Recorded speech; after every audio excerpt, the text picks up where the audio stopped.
everyone, it's me again. My name is Raka. I'm 8 years old. Today I'm going to read about my book Harry Potter and the Half-Blood Prince by J.K. Rowling. This is book number 6. Today's chapter is chapter 15, The Unbreakable Veil. Snow was roaring against the icy windows once more. Christmas was approaching fast. Hagrid had already single-handedly delivered, as usual, 12 Christmas trees for the Great Hall. Garlands of holly and tinsel had been twisted down the banisters of the stairs.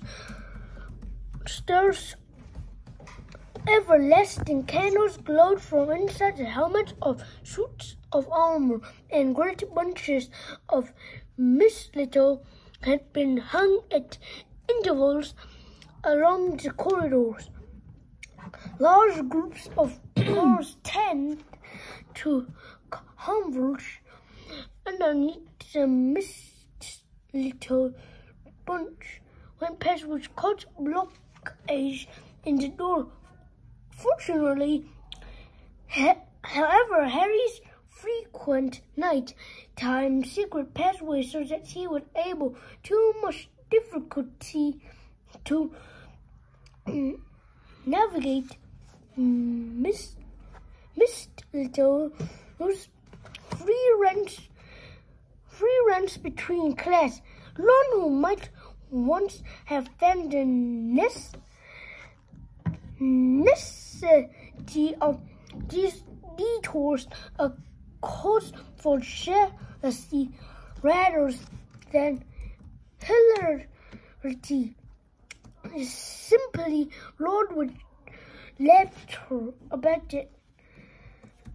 Although Harry had preferred this new laughing, joking last few weeks, the improved Ron come at a heavy price. Firstly, Harry has put up with the frequent presence of Lavender Brand, who seemed to regard any moment that she was not kissing Ron as a moment wasted. And secondly, Harry found himself once more the best friend of two people who seemed unlikely ever to speak to each other again.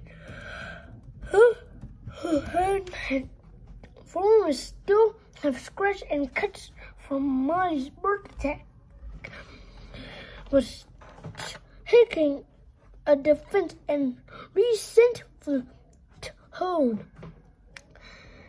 Found out something wants to knock me too. Well, it's a free country. I haven't done anything wrong. Harry did not answer, but pretended to be absorbed in the book they were supposed to have read before Charms the following morning. Quintessence a quest determined as he was to remain friends with both Ron and Molly, who was spending a lot of time with his mouth shut tight. I never promised Harry anything, Ron mumbled. I mean, never, just as friend. I am a green agent. Harry turned a page of quintessence, a word that Ron was watching him. Ron's voice tailed away in mutters, barely audible over the loud crackling of the fire. So Harry caught the words crumb and can't complain again. Harry's timetable was so full that Harry could only talk to her and Lavender that he did not notice that Harry was doing. Harry refused to sit in the common room while Harry was there, so versed conversation were heard in whispers. He is at perfect liberty to kiss wherever he likes, said Hermione, while the lip-brained Madame Pince proud the shelves behind them. I really couldn't care less. She raised her quill and dotted an eye so ferociously that she punctured a hole in her parchment.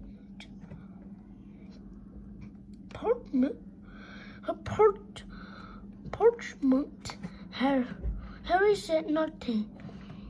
He thought his voice might soon vanish from the lack of juice. He bent a little lower over at the fence potion making and continued to make nothing or everlasting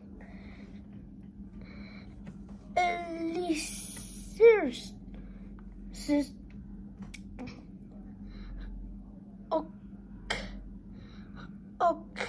Occasionally pausing to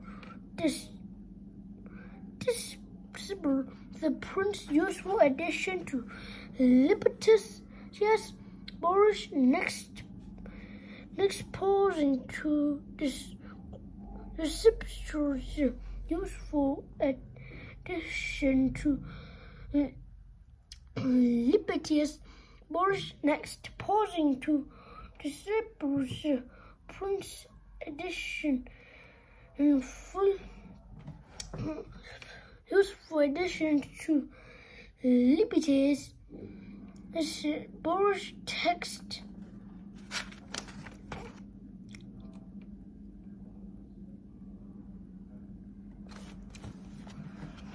And incidentally, said Hermione after a few moments, you need to be careful for the last time.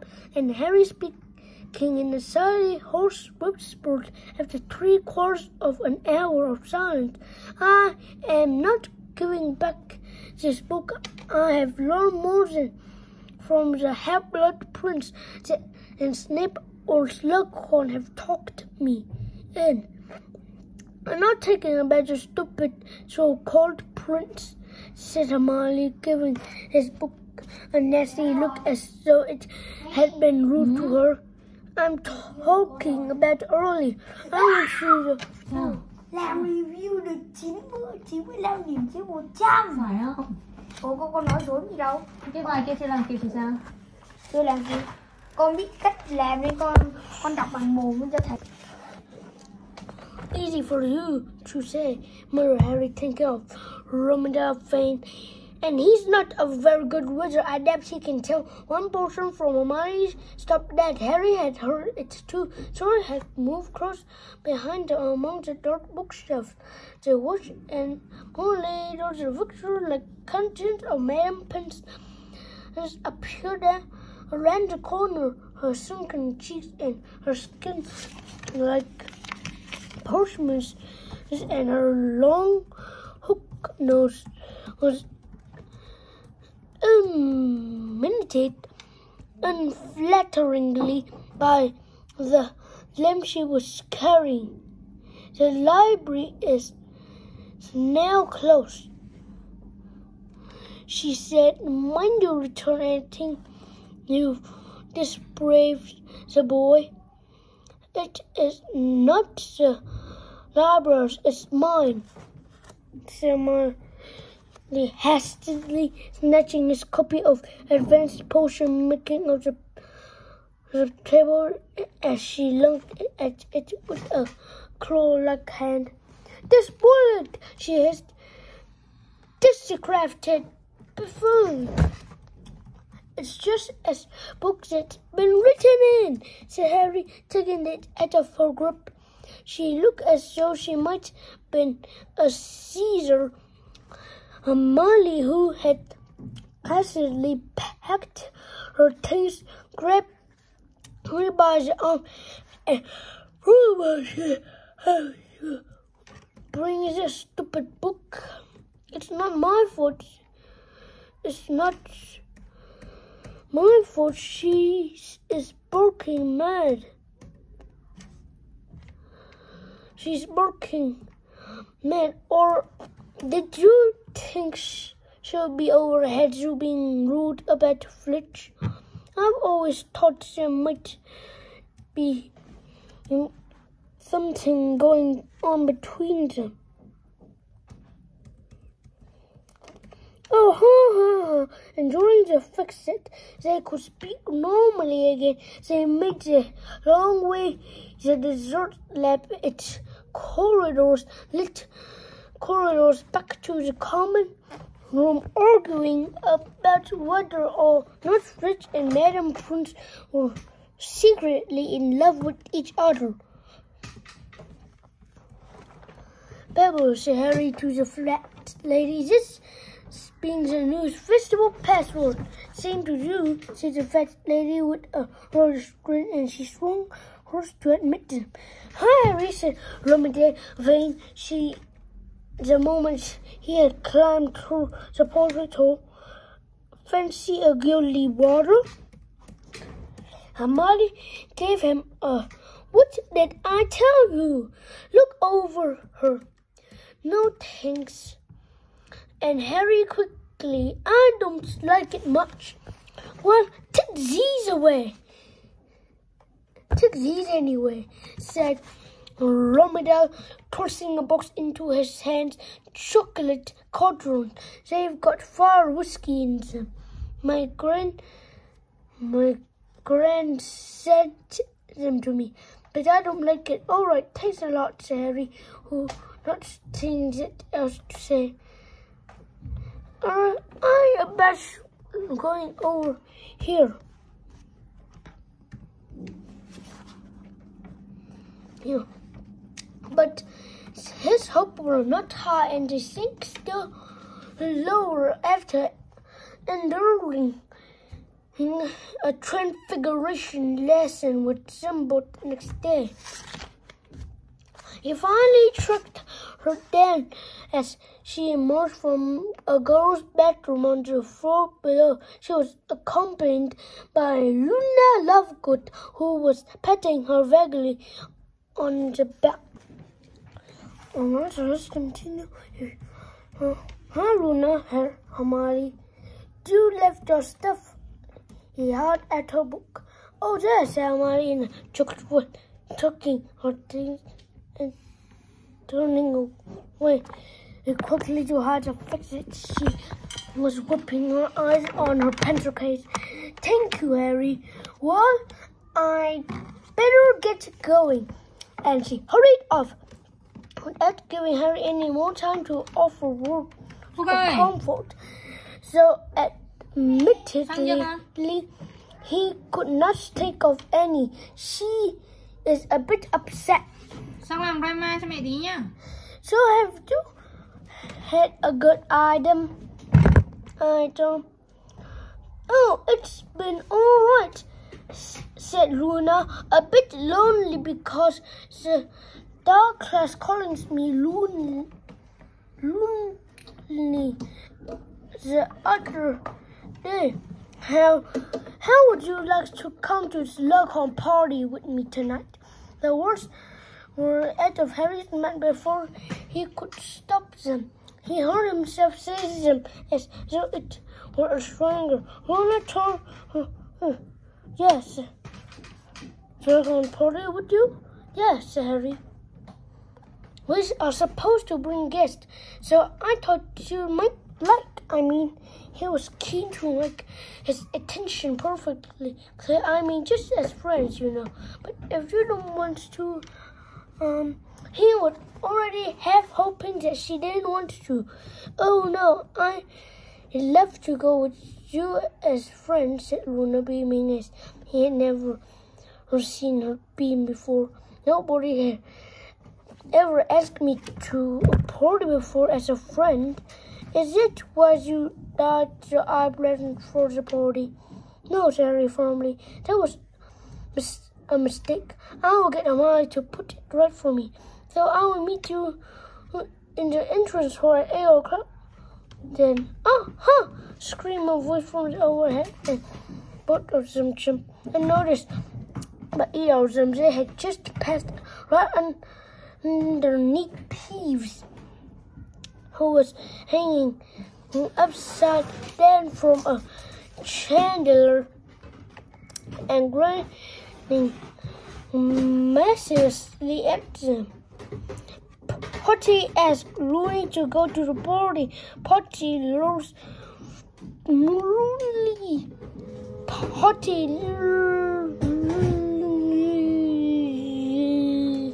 and he zoomed away, heckling and shrieking. Potty loved Rooney. Nice to keep these things private, said Harry, and Shrin in talking Luna loved to slug on Potty. He could take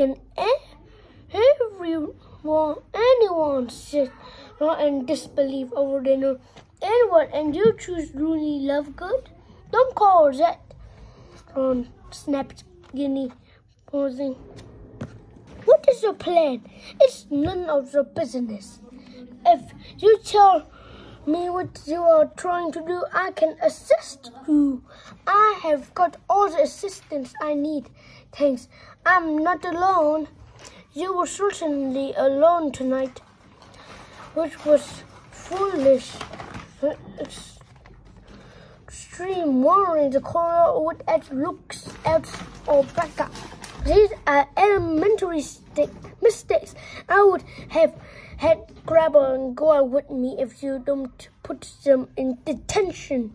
Keep your voice down, spat Snap. For Malfoy's voice had risen excitedly. If your friends Grabber and Goyle intend to pass their defense against the OWL, this time around they will need to work a little harder than they are doing at present. What does it matter? Said Malfoy. Defense against the dark arts, it is all just a joke, isn't it? An act. Like any of us need protecting against the dark arts. It is an act that is curiously to Scrooge Draco, says Snape. Where do you think I would have been all these years if I had not known how to act? Now listen to me.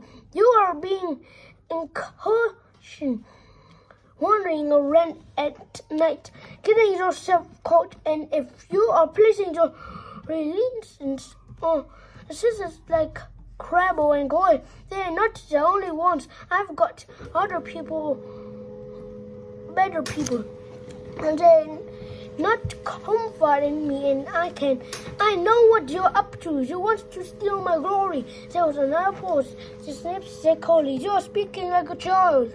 I quite understand of father's capture and imprisonment has upset you, but Harry had barely a second warning. He heard Malfoy footsteps on the other side of the door and flung himself after him. But just as it burst open, Malfoy was reading away from the corridor, past the open door of the local office, ran the distant corner and out of sight. Harry, daring to break, Harry remained crouched down as Snape emerged slowly from the classroom. His expression unfathomable. He returned to the party. Harry remained on the floor, hidden beneath the cloak.